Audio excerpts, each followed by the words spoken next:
우리 하나님의 말씀은 시편 100편입니다. 시편 100편 1절부터 5절 말씀까지 제가 봉독을 해드리도록 하겠습니다. 시편 100편 1절부터 5절까지가 되겠습니다. 온 땅이여 여호와께 즐거운 찬송을 부를지어다. 기쁨으로 여호와를 섬기며 노래하면서 그의 앞에 나아갈지어다. 여호와가 우리의 하나님이신 줄 너희는 알지어다. 그는 우리를 지으시니요 우리는 그의 것이니 그의 백성이요 그의 기르시는 양이로다. 감사함으로 그 문에 들어가며 찬송함으로 그의 궁정에 들어가서 그에게 감사하며 그의 이름을 송축할지어다.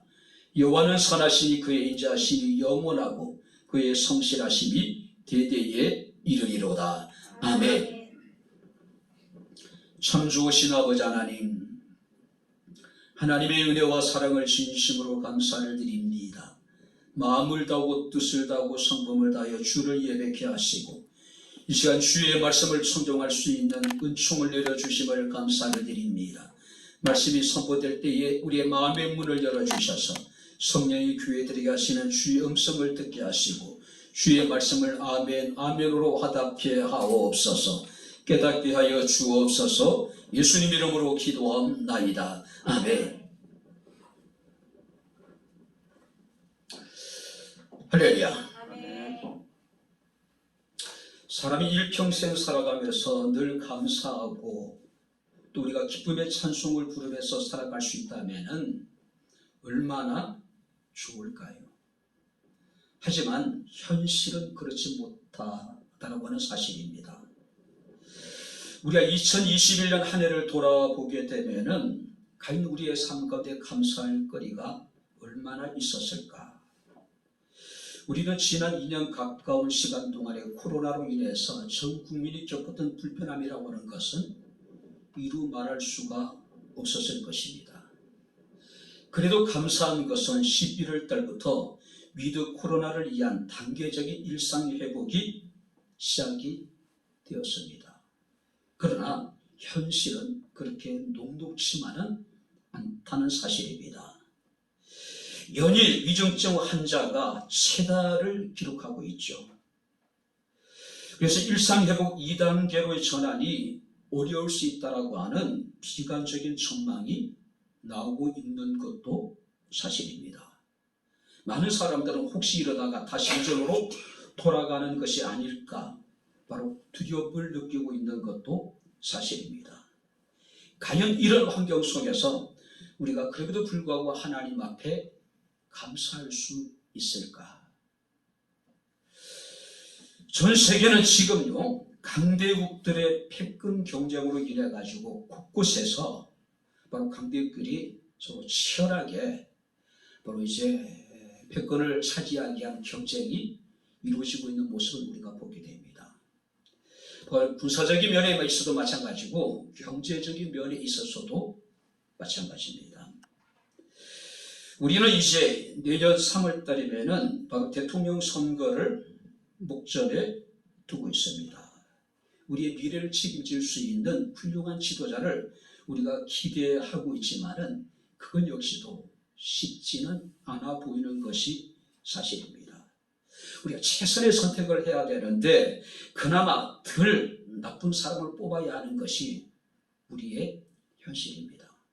공정을 이야기하고 정의를 이야기하고 미래를 이야기하지만은 그들 속에서 공정이나 정의나 미래라는 것은 기대하기 힘든 것이 사실입니다. 자, 이런 환경 속에서 그래도 불구하고 주께서 우리에게 말씀하시기를 범사에 감사라고 말씀을 하고 있습니다. 특히 1절 말씀을 보게 되면 온 땅이여 여호와께 즐거운 찬송을 부를지어다라고 말씀하고 있습니다. 이 시편 100편은요 이스라엘 사람들이 가장 많이 애송하는 시 가운데 하나입니다. 우리가 표제를 보게 되면 감사의 시라고 나타나 있습니다. 바로 우리가 100편의 말씀을 보게 되면 어떤 비애나 원망 같은 단어는 존재하지 않습니다. 오직 감사의 기쁨만이 최고조에 달한 그런 이제 내용으로 시편 전체가 구성되어져 있음을 우리가 보게 됩니다. 그래서 우리가 여러분 감사라고 하는 것은 우리가 토다라고 하는 단어를 사용하는데 사람과 사람의 사이에서의 어떤 감사를 초월한, 여기서 말하는 감사라고 하는 것은 하나님의 은혜에 대한 바로 감사를 나타내고 있는 겁니다. 특별히 우리가 1절 말씀을 보게 되면 온 땅이여 여호와께 줄거이 부르라고 이야기를 하고 있습니다. 우리가 하나님을 줄거이 부르고 하나님께 감사를 해야 될 사람들은 바로 이스라엘 사람들에게 국한된 것이 아니라 모든 사람, 그러니까 호흡이 있는 모든 사람들이, 생존해 있는 모든 것들이 하나님을 찬양하라고 우리에게 말씀을 하고 있습니다. 뿐만 아니라 줄거이 부르라고 이야기합니다. 여기서 줄거이 부르라고 하는 것은 우리가 큰 전쟁에, 치열한 전쟁에 승리를 한 이후에 직후에 지르는 환호, 환성 뿐만 아니라 우리가 왕이 행차할 때 그 왕을 환영하는 백성들의 어떤 환호하는 소리, 우리가 그렇게 크게 우리가 이 소리를 높여서 하나님을 찬양할 것을 말씀하고 있습니다. 왜냐하면 그 하나님은 진정한 우리의 주권자가 되시고 우리의 왕이 되시기 때문에 시인은 노래하기를 바로 줄거이 바로 부르라, 줄거이 찬송을 부르라고 우리에게 말씀을 하고 있습니다. 자, 그렇다면은 우리가 주께 감사함으로 부르게 될 즐거운 찬송은 어떤 찬송일까? 자, 우리가 어떤 사람이 하나님을 찬양해야 될 것이고, 우리가 찬양한 하나님은 어떤 분이고, 또 우리가 어떤 자세로 하나님을 우리가 찬양해야 될 것인가? 우리가 말씀을 살피면서 우리가 함께 은혜를 나누도록 하겠습니다. 자, 먼저 우리 3절 말씀을 우리 다시 한번 같이 읽겠습니다. 다 같이 읽겠습니다. 여호와가 우리 하나님이신 줄 너희는 알지어다. 그는 우리를 지으신 이요 우리는 그의 것이니 그의 백성이요 그의 기르시는 양이로다. 자, 먼저 우리의 즐거운 찬송을 받으실 분이 어떤 분이라고 이야기하고 있습니까? 여호와가 우리 하나님이신 줄 너희는 알지어다. 여호와 하나님이 우리의 찬송을 받으실 분이라고 하는 사실이에요. 특별히 시인은 우리에게 이르기를요, 먼저 그분은 우리의 하나님이 되심을 알고 즐겁게 그의 이름에 합당한 영광을 돌리고 그의 이름에 찬양을 돌리라는 이야기예요.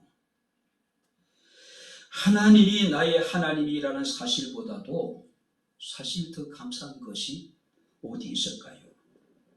여호와 하나님이 나의 하나님이라고 하는 사실을 믿으시기를 주 이름으로 축원합니다.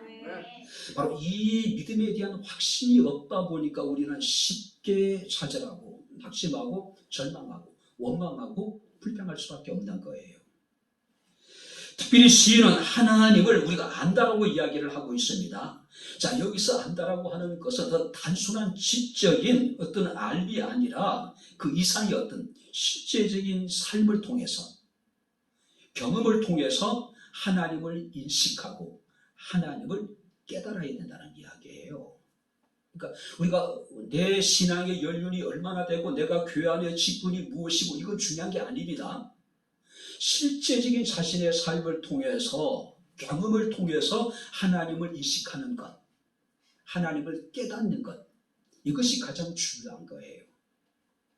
목사가 되고 장로가 되고 권사가 돼도 평생 신앙생활을 하면서 하나님을 인식하지 못하고 하나님을 깨닫지 못하다면, 실제적인 삶을 통해서 그것을 경험해보지 못한다면 그 믿음은 추상적인 믿음이에요. 관념적인 믿음이에요. 이론적인 거예요.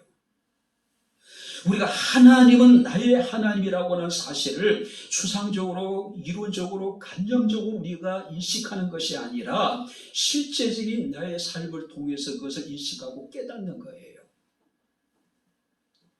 오늘 성경 말씀을 보게 되면 시인은 자신의 삶 가운데 체험을 통해서 여호와가 나의 하나님이 되심을 인식하고 깨달았다고 지금 고백하고 있는 거예요.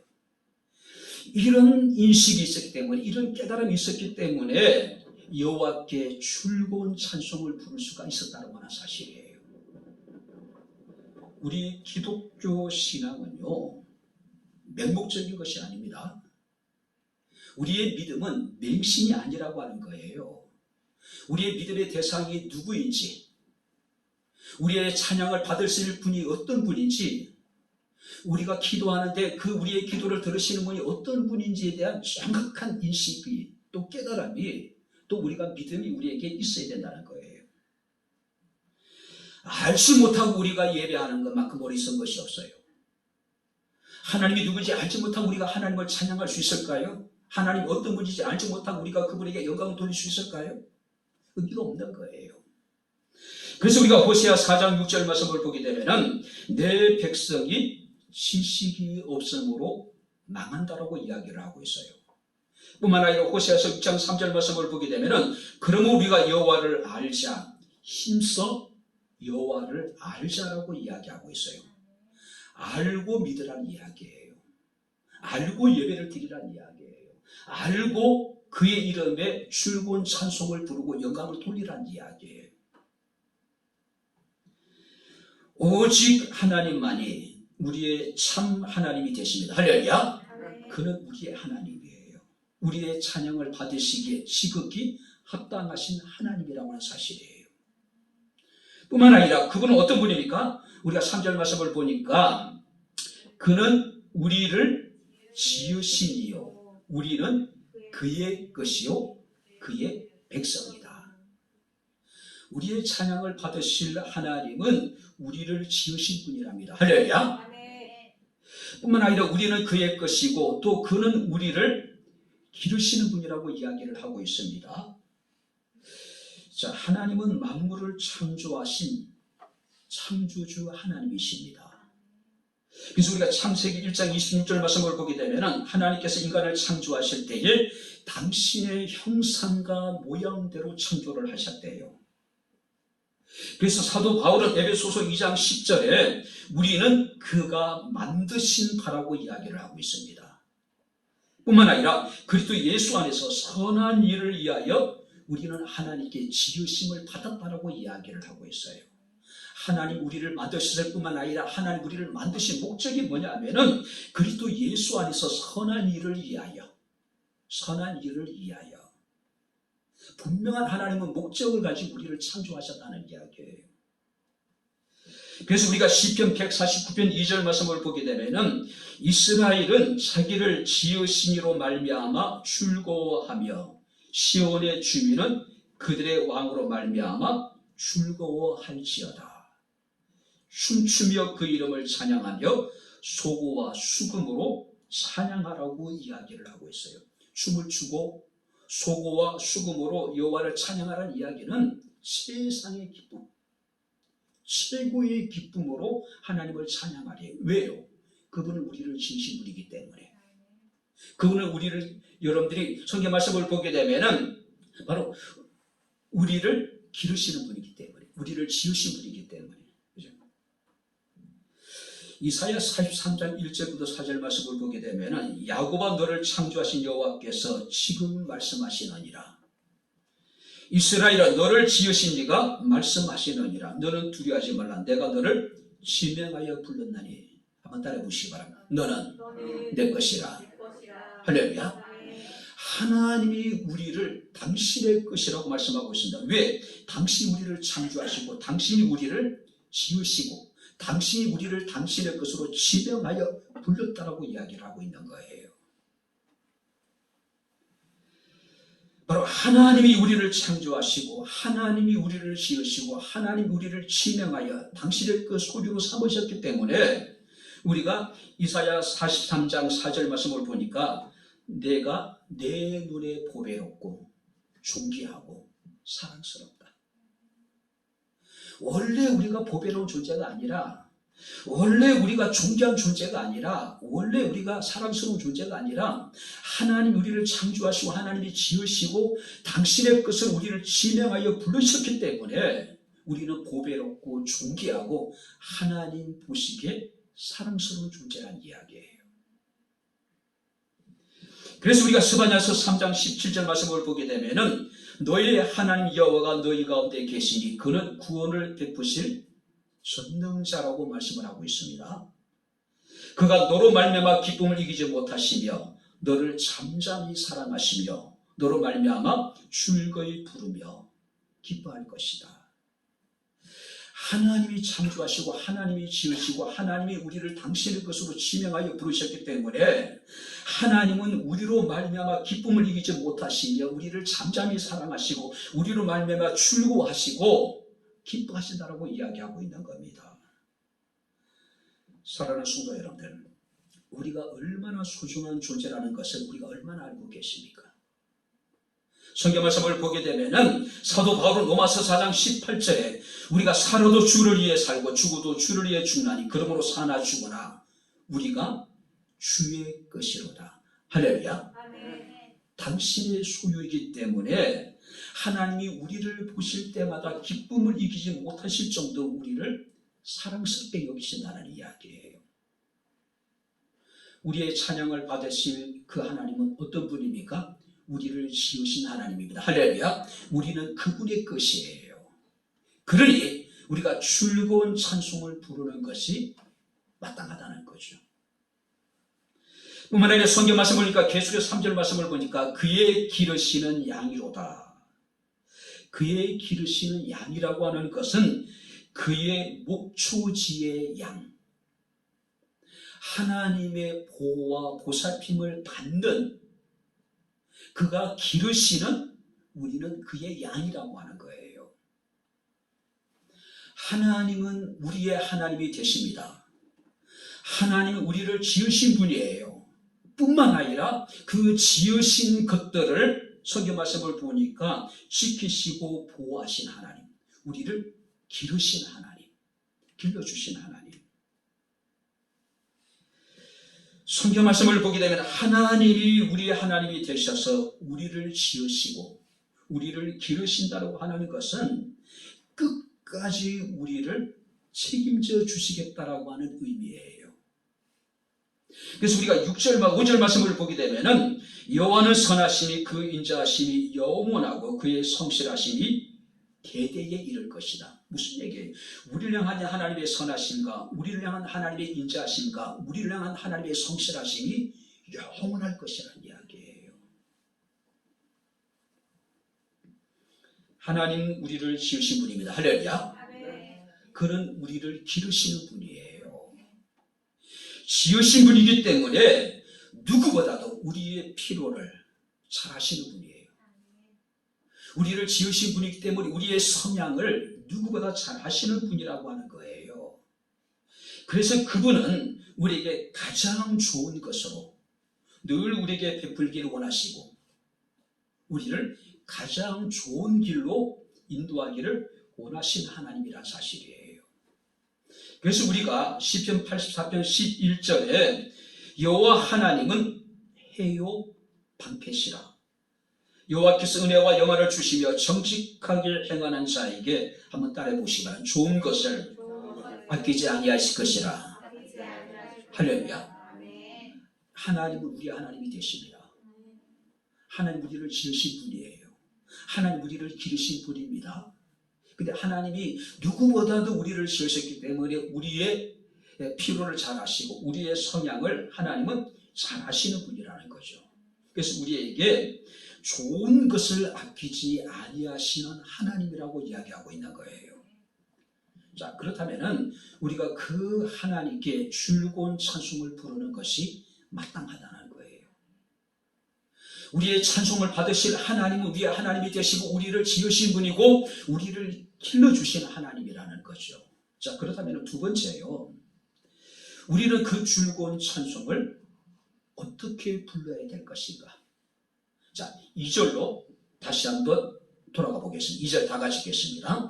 기쁨으로 여호와를 섬기며 노래하면서 그의 앞에 나아갈지어다. 기쁨으로 여호와를 섬기며 기쁨으로 노래하며 기쁨으로 그의 앞에 나아가라.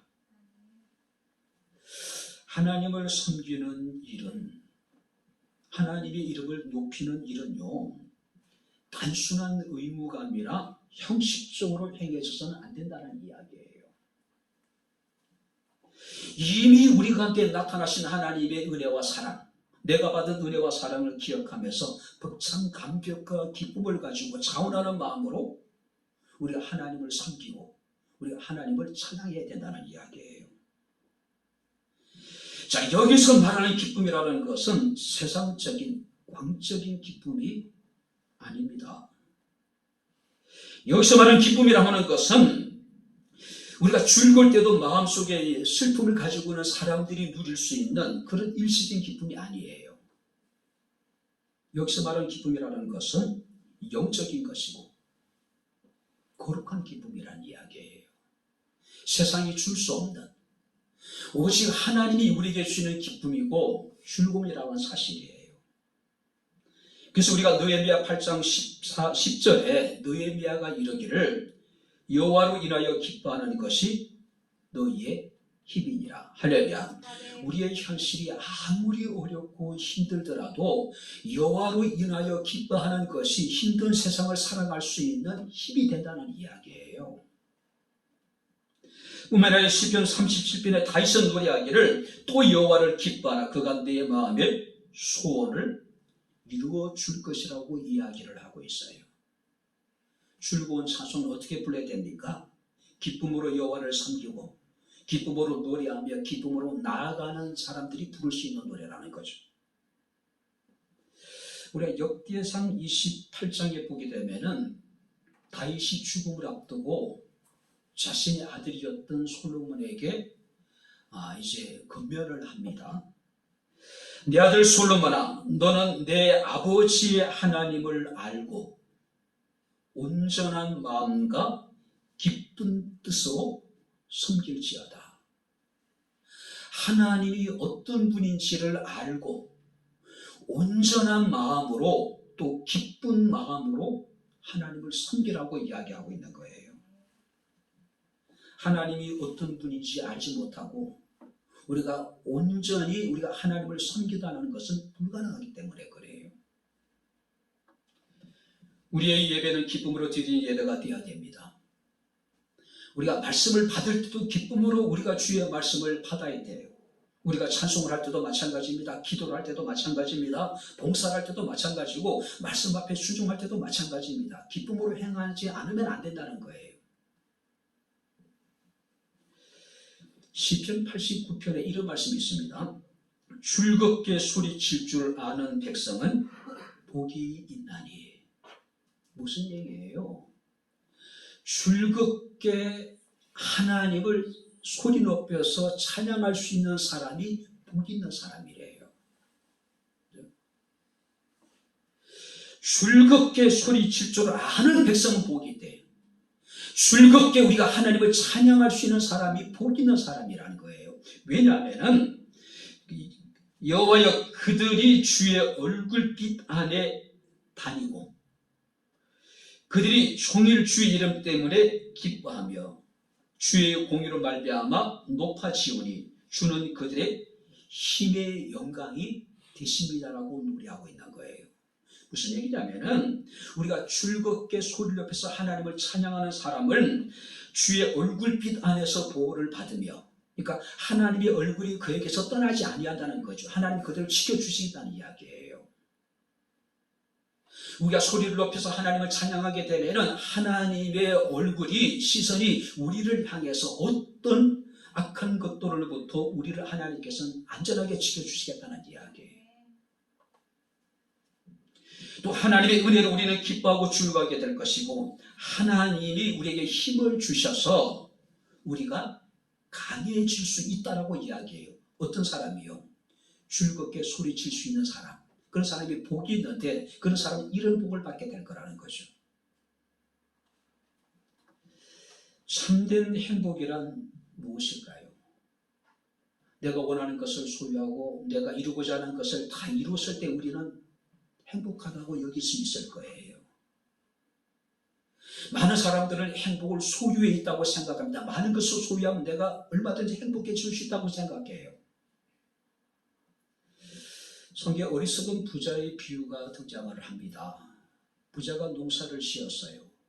그야말로 풍년입니다. 그 수확한 것을 쌓아둘 창고가 부족해요. 그래서 더 큰 창고를 짓습니다. 많은 것을 쌓아두어요. 그럼 뭐라고 얘기합니까? 많은 것을 수했기 때문에 자신의 영혼이 평안할 거라고 생각했어요. 자신이 행복할 것이라고 이야기했습니다.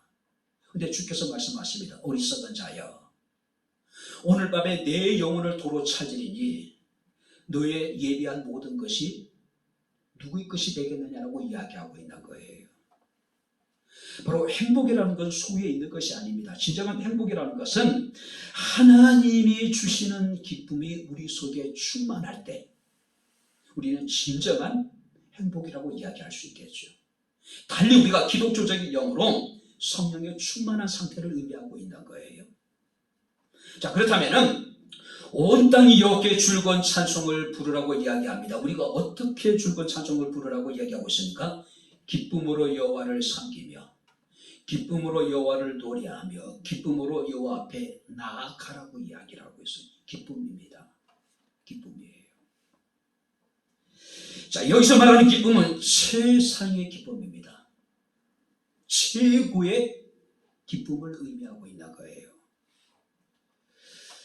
우리가 아기 예수의 성탄을 맞이한 동방의 박사들이 또 목자들이 느꼈던 그 기쁨, 그런 기쁨으로 여호와를 찬송하라고 지금 이야기하고 있는 겁니다. 자, 그래서 마지막으로 우리는요, 우리가 부를 노래는 구체적으로 그럼 어떤 노래일까요? 자, 즐거운 찬송을 부르라고 이야기하고 있습니다. 기쁨으로 부르라고 이야기를 하고 있어요. 그렇다면은 우리가 부르게 될 그 즐거운 노래는 구체적으로 어떤 노래일까요? 자, 4절을 우리 다시 한번 같이 읽겠습니다. 감사함으로 그의 문에 들어가며 찬송함으로 그의 궁정에 들어가서 그에게 감사하며 그의 이름을 송축할지어다. 감사함으로 그의 문에 들어가서 감사하며 그의 이름을 송축하라. 자, 본문을 직역을 하게 되면 이렇습니다. 너희는 감사함으로 그분의 문들에, 감사함으로 그분의 문들에, 찬양함으로 그분의 뜰들에 들어오라. 너희는 그분께 감사하라. 너희는 그분의 이름을 찬양하라. 자, 유진 피터슨의 메시지 성경에 보니까 이 본문을 이렇게 번역해 놨습니다. 그의 성문에 들어갈 때 잊어서는 안 되는 말. 한번 따라 보시기 바랍니다. 감사합니다. 감사합니다. 우리가 즐거운 찬송을 불러야 됩니다. 그 찬송은 어떤 찬송이라고 이야기합니까? 감사예요. 우리가 부를 노래의 주제는 뭐냐 하면은 감사예요. 세상의 사람들은 사랑을 노래합니다. 슬픈 이별을 노래합니다. 세상사의 서러움을 노래하기도 하고 자신의 신세를 한탄하는 그런 노래를 부르기도 합니다. 그러나 우리 그리스도인들이 불러야 될 노래는 어떤 노래입니까? 감사의 노래예요. 오직 우리가 부른 모든 노래의 주제는 뭡니까? 감사예요. 감사예요. 감사함으로 그의 문에 들어가며 찬송함으로 그의 궁정에 들어가서 그에게 감사하며 그의 이름을 송축하라. 자, 시인은요, 성전에 들어가는 것을 마치 왕궁에 들어가는 모습으로 지금 비유해서 표현하고 있어요. 무슨 얘기냐면은 바로 왕을 아련하는 신하의 자세를 우리에게 나타내고 있는 거예요. 감사함으로 그의 성전 문에 들어서고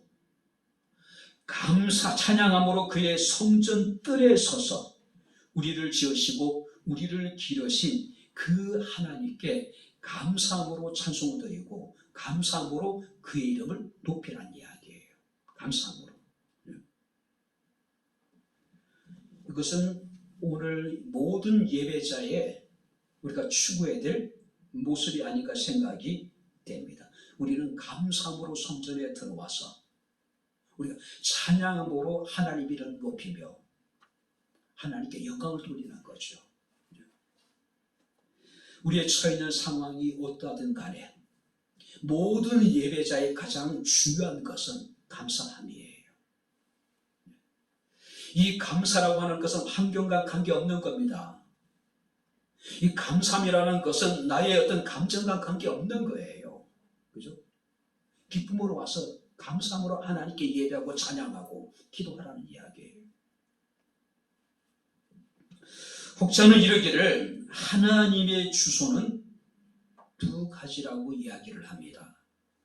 하나님의 주소는 어떻게 될까요? 하나님은 어디 계실까요? 첫 번째는 하나님의 나라입니다. 두 번째는 뭐냐면은 감사하는 사람의 마음이라고 이야기하고 있어요. 우리가 하나님을 멀리서 찾는 것이 아니라 하나님의 주소는 딱 두 가지예요. 하나님의 나라가 하나님의 주소고, 두 번째는 감사하는 자의 마음이 하나님이 계시는 곳이라는 거죠. 그래서 사도 바울은 데살로니가 교회 성도들을 향해서 권면합니다. 항상 기뻐하라, 쉬지 말고 기도하라, 범사에 감사하라. 이것이 그리스도 예수 안에서 너희를 향하신 하나님의 뜻이라고 말씀하고 있음을 우리가 보게 됩니다. 감사는요, 우리가 취사 선택할 수 있는 것이 아니라 하나님의 명령입니다. 할렐루야. 하나님의 명령이에요. 자, 그런데 오늘날 감사가 메말라가고 있습니다. 많은 사람들은 모든 것을 당연하게 여기고 있어요. 많은 사람들은 모든 것이 그냥 우연히 되어진 것이라고 그들은 치부합니다. 많은 사람들은 모든 것이 자신의 노력의 결과라고 생각을 해요. 많은 사람들에게서 더 이상 은혜가 되지 못하고 있는 것이 현실이에요. 모든 것이 당연하고 모든 것이 우연이고 모든 것이 자신의 노력의 결과이기 때문에 우리의 생각 속에, 우리의 마음 속에, 우리의 삶 가운데 하나님의 은혜가, 감사가 자리할 곳은 더 이상 찾아보기 힘든 거예요. 예전 같으면 눈물을 걸으면서 감격하면서 주님 감사합니다라고 했을 일조차도 이제는 당연하게 여기고 있는 거예요. 감격이 없는 겁니다. 기쁨이 없는 거예요. 그냥 무덤덤해지는 거예요. 아주 오래전에 있었던 일입니다. 서울 영등포역에서 한 영무원이 어린아이를 구하다가 두 다리가 절단되는 어마어마한 사고가 벌어졌어요. 자, 그런데 그 영무원은 자신이 구한 아이가 어떤 아이인지 그건 알 수가 없었어요. 그 아이 얼굴도 볼 수가 없었어요. 왜 그랬을까요? 그 아이 엄마가 급히 아이를 데리고 역을 빠져서 나가버린 거예요. 방송을 통해서 그 어린아이의 어떤 보호자를 찾았지만은 끝내 그 어린아이의 보호자는 나타나지 않아요. 아마 여러 가지 상황상 우리가 어느 정도 이해가 되는 부분도 없잖아 있을 수 있을 거예요. 일단 놀랐을 것이고요. 혹시라도 자신이 처벌을 받을까 두렵기도 했을 겁니다. 뿐만 아니라 혹시 자기 자신을 드러내게 되면은 자신의 아이가 상처를 받을까 걱정이 될 수도 있었을 거예요. 또 주변 사람들의 따가운 시선도 의식할 수밖에 없었겠죠. 그래도 자신의 아이를 구하기 위해서 두 다리를 절단한 그 영문을 생각한다면은, 그죠? 그래도 찾아와서 그래도 고맙다고, 감사하다고 한마디 정도는 해야 되는 것이 사람의 어떤 인지상정이 아닐까요? 근데 그 당시에 언론에 보도되기를 끝까지 나타나지 않는 거예요. 오늘 사람들의 마음이 갈수록 메말라가고 있습니다. 우리의 마음속에 감사가 사라지고 있는 것이 우리의 현실이라고 하는 거예요. 사도 바울은 로마서 1장 21절에 하나님을 알되 하나님을 영화롭게도 아니하며 감사치도 아니하고 오히려 그 생각이 허망하여지며 미련한 마음이 어두워졌나니 스스로 지혜에 있다 하나 실제는 어리석다라고 이야기를 하고 있는 거예요. 사람들이 잘난 것 같고 똑똑한 것 같고 지혜로운 것 같지만 실제적으로 그들은 너무 어리석다는 이야기예요. 인간을 생각하는 갈대라고 하는 유명 말을 남긴 분이 계시죠. 파스칼이라고 하는 분이죠. 수학자이자 기독교 명상가입니다. 자, 그는 이런 이야기를 합니다. 어둠이 전혀 없다면 사람은 타락이 무엇인지 조금도 알지 못했을 것이다. 또 강명이 전혀 없다면 사람은 구원을 전혀 희망하지 않았을 것이다.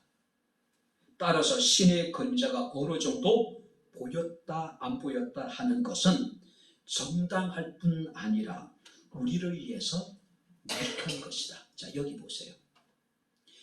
신의 그림자가 어느 정도 보였다 안 보였다 하는 것은 정당한 것이고 우리에게 유익한 것이다. 자, 파스칼이 이야기하고 있는 건 신의 그림자라고 이야기해요. 왜냐하면 하나님을 보고 살 수 있는 사람이 세상에 아무도 없어요. 하나님을 누구도 볼 수 없기 때문에 그래요. 그래서 파스칼이 이야기하기를 신의 그림자, 하나님의 그림자가 보였다 안 보였다 하는 것은 정당한 것이고 우리를 위해서 유익한 것이다. 자, 여기서 파스칼이 이야기하고자 했던 것이 뭐냐면은 사람들 마음속에 감사가 사라지고 찬양이 사라지는 이유를 두 가지로 이야기하고 있는 거예요. 첫 번째가 뭐냐면은 하나님이 너무나 뚜렷하게 나와 함께 계시다라고 하는 지나친 확신, 그건 이것은 맹신이라고 이야기를 하고 있어요. 하나님이 너무나도 뚜렷하게 나와 함께 하신다라고 하는 맹신의 사로잡히다 보니까 타락과 유혹이 점점 내 삶에 스며들면도 불구하고 우리는 미처 그것을 깨닫지 못하는 거예요. 우리는 끊임없이 어둠 속으로 소리 없이 빨려 들어가고 있는 거예요. 그러니까 너무나도 뚜렷하게 하나님 나와 함께 하신다는 지나친 맹신이 결국 우리가 하나님께 감사하지 못하고 하나님께 찬양하지 못하고 영광을 돌리지 못하게 한 원인이라는 거예요. 맹신입니다. 맹신. 믿음이 아니라 맹신이에요. 또 하나는 뭐냐면 하나님이 너무 흐릿하게 계시는 것에 우리가 오랫동안 익숙해져 있기 때문에 하나님의 나라에 대한 간절한 소망이 불타오르지 않는다. 그러니까 하나님에 대한 맹신도 문제고 하나님이 너무 흐릿하게 계시는 것에 대해서 오랫동안 익숙해지는 것도 문제라는 이야기예요. 결국 이런 사람들은 감사하지 않는 겁니다. 하나님께 영광을 돌리지 않는 거예요. 이런 사람은 하나님을 찬양할 수 없다는 이야기예요. 감사함으로 하루의 문을 시작하고 열고 감사함으로 하루의 문을 닫을 수 있는 저와 여러분들의 삶이 될 수 있기를 주의 이름으로 축원합니다. 이런 사람들에게 하나님께서는 하늘의 창고의 문을 여실 것이고 우리에게 은혜를 베푸시고 복을 베풀어 주실 것이라는 이야기예요. 우리가 살아가다 보면 우리를 불편하게 한 일들이 참 많아요. 사람들은 매사에 부정적으로 우리의 불편한 현실을 해석하려고 하는 사람들이 있어요. 그러나 어떤 사람들은요, 긍정적으로 감사함으로 자신의 불편한 현실에 대해서 해석을 하려고 하는 사람이 있어요.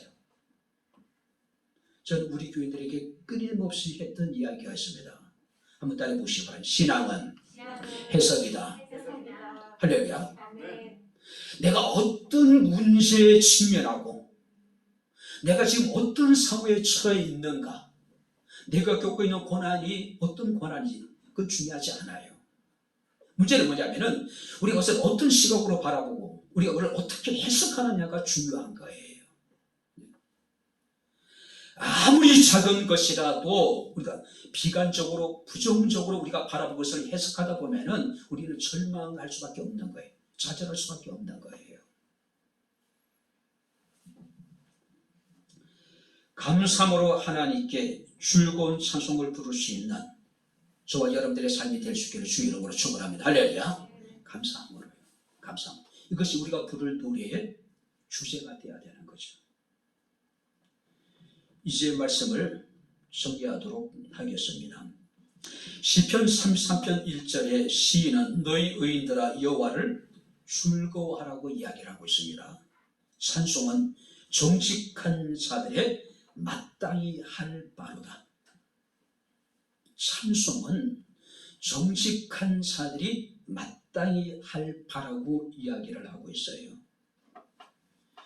그래서 우리가 성경 말씀을 보게 되면은 시편 144편 9절에 하나님이여 내가 주께 새 노래로 노래하며 10줄 비파로 주를 찬양하리이다. 새 노래로 주께 노래하겠다고 이야기하고 있어요.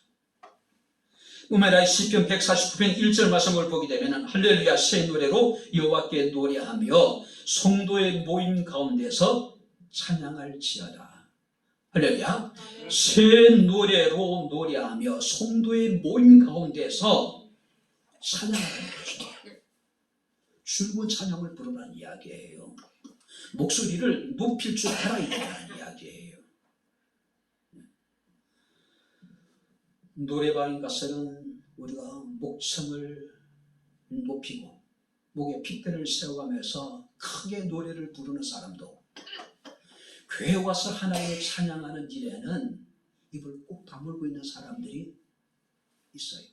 소리를 높이지 못한 사람들이 분명히 있단 말이에요. 그 무슨 문제일까요? 믿음의 문제, 확신이 없기 때문에, 감사함이 없기 때문에, 감격이 없기 때문에 그런 거죠.